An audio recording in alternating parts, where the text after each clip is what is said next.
वसी YouTube channel के तमाम साथियों और मेरे स्टूडेंट अस्सलाम वालेकुम। उम्मीद करता हूँ आप सब खैरियत से होंगे।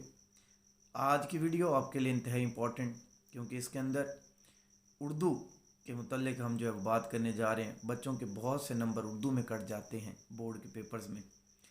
तो अगर आप जो वीडियो के अंदर मैं आपको बताने जा रहा हूँ आप इसे गौर से सुनते हैं और उसको जो पेपर आपको दिखाने जा रहा हूँ उसको अगर आप फॉलो करते हैं तो फिर मैं उम्मीद कर सकता हूँ कि आपके नंबर नहीं कटेंगे। तो शुरू करते हैं आज की वीडियो। इसमें जो सवाल नंबर 4 आपके पेपर में आता है वो होता है, जैसे आपको स्क्रीन पर नज़र आ रहा है कि दर्जा ज़ैल में से किसी एक निसाबी सबक का खुलासा लिखें और मुसन्निफ़ का नाम भी तहरीर करें। अब ये आपने अपने पेपर में इस तरह से, जैसे आपको स्क्रीन पर नज़र आ रही है, मार्कर से लिखना है।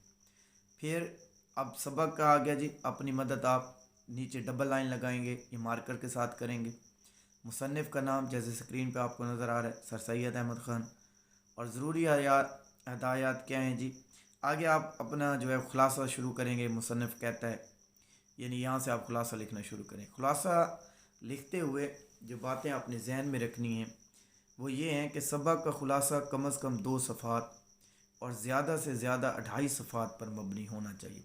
कई बच्चे जो है वो पूरा पूरा सबक ही लिख देते हैं, तो ऐसा नहीं करना। कम अज़ कम आपने जो है 2 सफ़े लिखने हैं, या ज़्यादा से ज़्यादा आपने 2.5 सफ़ा या ख़ुलासे के लिखने सफ़ात, इससे ज़्यादा आपने नहीं लिखने, ये ज़हन में रखें। फिर सबक के ख़ुलासे में मौजूद तमाम तारीख़, मशहूर वाक़े, अहम शख्सियात और मशहूर जगह के नाम मार्कर से लिखें ताकि वो परमानेंट हो जाएं, पढ़ने वाले को ईजी रह जाएं। यानी आप कोई तारीख़ लिखने लगे हैं, कोई मशहूर वाक़या लिखने लगे हैं, या कोई अहम शख्स का नाम लिखने लगे हैं, जगह का नाम लिखने लगे हैं, तो वो मार्कर से लिखेंगे।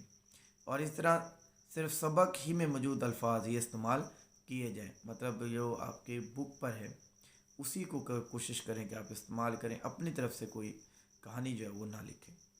तो उम्मीद करता हूँ आपको हमारी वीडियो पसंद आई होगी। हमारे चैनल को भी सब्सक्राइब कर दें ताकि आपको एजुकेशन के रिलेटेड ऐसे बहुत सी बातें